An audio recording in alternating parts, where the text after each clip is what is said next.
Hi hello welcome to Indian knowledge university. మనకు 2025-26కు సంబంధించి కేంద్ర ప్రభుత్వం అయితే బడ్జెట్ రిలీజ్ చేయడం జరిగింది. సో దీనికి సంబంధించి ఎంతో చదివి కొంతే గుర్తుంది అనే కంటే కొంతే చదువుకొని ఆ కొన్ని పాయింట్లు గుర్తుంచుకోవడం అనేది ఈ వీడియో యొక్క సారాంశం.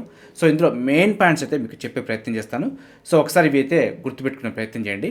ఇందులో మనకు కేంద్ర ప్రభుత్వం నుంచి బడ్జెట్ ఎంత రావడం జరిగింది, మనకు రూపాయి రాక అదేవిధంగా రూపాయి ఎంత పోతుంది, మనకు ట్యాక్స్ స్లాబ్ ఏ విధంగా ఉంది, ఏ రంగానికి ఎంత కేటాయించారు అనే విషయాల్ని మెయిన్ పాయింట్స్ అయితే ఈ వీడియోలో చెప్పడం జరుగుతుంది. సో ఈ వీడియో అయితే తప్పకుండా చూసే ప్రయత్నం చేయండి. ఇందులో నుంచి మీకు 1-2 పాయింట్స్ అయితే కరెంట్ అఫైర్ పరంగా కానీ ఎకానమీ పరంగా కానీ ఉపయోగపడతాయి. సో కేంద్ర ప్రభుత్వం ప్రవేశపెట్టిన బడ్జెట్ చూసుకుంటే మొత్తం 50,65,345 కోట్లు. ఇందులో రెవెన్యూ వసూలు చూసుకుంటే మనకు 34,20,409 కోట్లు రెవెన్యూ వసూళ్లు. అదేవిధంగా రెవెన్యూ వ్యయం చూసుకుంటే 39,44,255 కోట్లు రెవెన్యూ వ్యయం.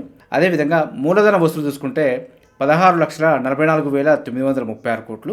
మూలధన వ్యయం చూసుకుంటే 11,21,090 కోట్లు మనకు మూలధన వ్యయం. ఇది మనకు బడ్జెట్ షార్ట్ కట్లు అయితే మీకు చెప్పే ప్రయత్నం చేస్తున్నాను. సో దీనికి సంబంధించి చూసుకుంటే బడ్జెట్ యొక్క సమగ్ర స్వరూపం అయితే మీరు ఇక్కడ చూసుకోవచ్చు.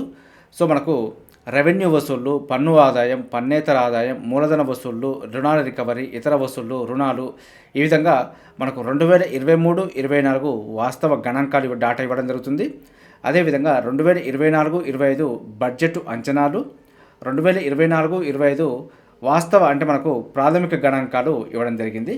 ఇది మనకు 2025-26 బడ్జెట్ అంచనాలకు సంబంధించి ఇది మనకు డాటా. సో ఇది పూర్తిగా చదివి మీరు దీన్ని అర్థం చేసుకొని గుర్తుంచుకునే ప్రయత్నం చేయండి. సో దీని గురించి అయితే నేను డీటెయిల్గా చెప్పే ప్రయత్నం చేయాలి, ఎందుకంటే దీన్ని చెప్పుకుంటూ పోతే వీడియో అయితే లెంతీ అవుతుంది. దీనికి సంబంధించిన సపరేట్ వీడియో అయితే మీకు తీసుకొచ్చే ప్రయత్నం చేస్తాను. సో దీనికి సంబంధించి కొన్ని పాయింట్స్ చూసుకుంటే సో మనకు మొత్తం ఆదాయం చూసుకుంటే మనకు 1+2 ఇవ్వడం జరిగింది. అంటే మనకు రెవెన్యూ వసూళ్లు అదేవిధంగా మూలధన వసూళ్లను కలిపి మొత్తం ఆదాయం అని చెప్పి మనం పేర్కొనడం జరుగుతుంది. సో దీనికి సంబంధించుకుంటే మనకు బడ్జెట్ అంచనా 50,65,345 కోట్లు అయితే బడ్జెట్ అంచనా అయితే రావడం జరుగుతుంది. సో మనకు మొత్తం వ్యయం సంబంధించుకుంటే మనకు 3+6 అంటూ ఇవ్వడం జరిగింది.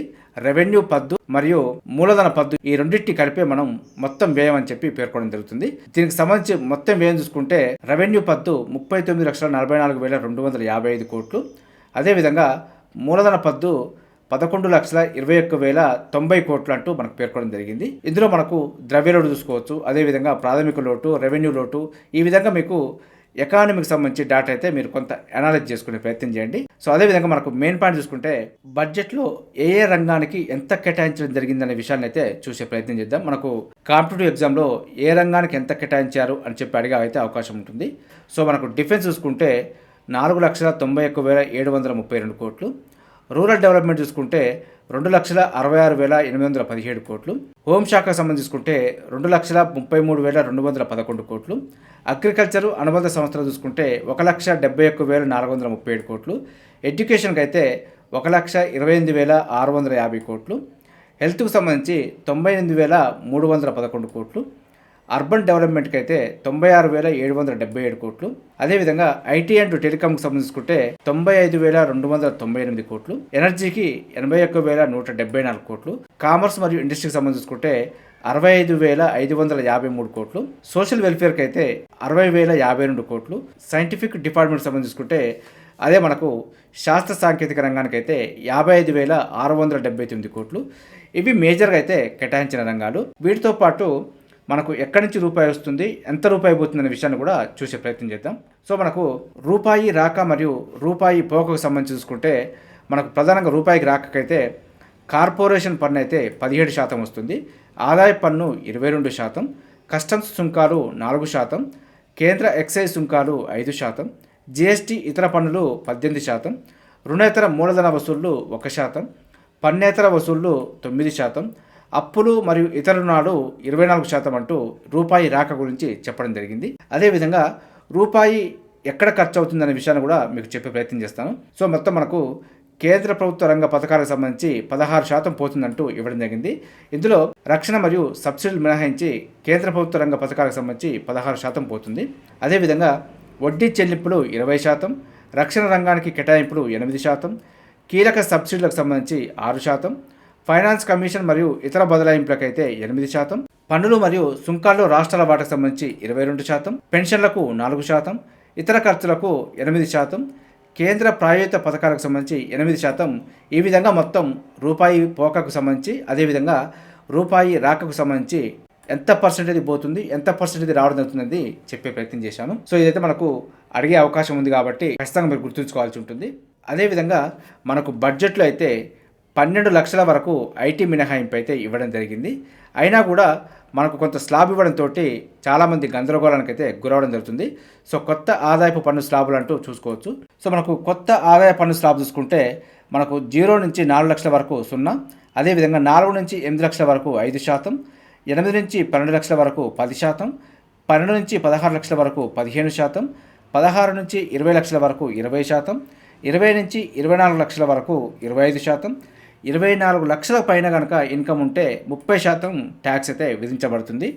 సో మరి 12 లక్షల వరకు పన్ను మినహాయింపు అంటూ మనకు ఈ విధమైన స్లాబ్ ఇవ్వడంతో కొంత కన్ఫ్యూజన్కి అయితే గురవడం జరిగింది.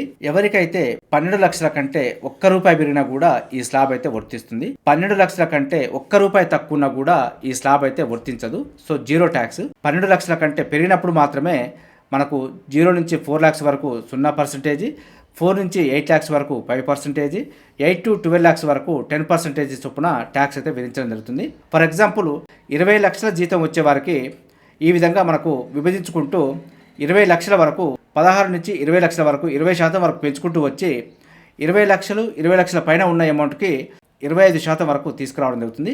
అదే 24 లక్షల పైన కనుక ఏమైనా అమౌంట్ ఉంటే దానికి 30% ట్యాక్స్ విధించబడుతుంది. సో ఈ విధంగా మనకు ట్యాక్స్ అయితే ప్లాన్ ఇవ్వడం జరిగింది. ప్రగతి ప్రధానికి ప్రధాన ఇంజిన్లు అంటూ కొన్నిటి పేర్కొనడం జరిగింది. అందులో మనకు వ్యవసాయ రంగం, అదేవిధంగా సూక్ష్మ చిన్న మధ్య తరహా పరిశ్రమలు, పెట్టుబడులు, ఎగుమతులు, వీటిని అభివృద్ధికి ప్రణాళికగా అయితే భారత ప్రభుత్వం తీసుకొని బడ్జెట్ని అయితే రూపొందించడం జరిగింది.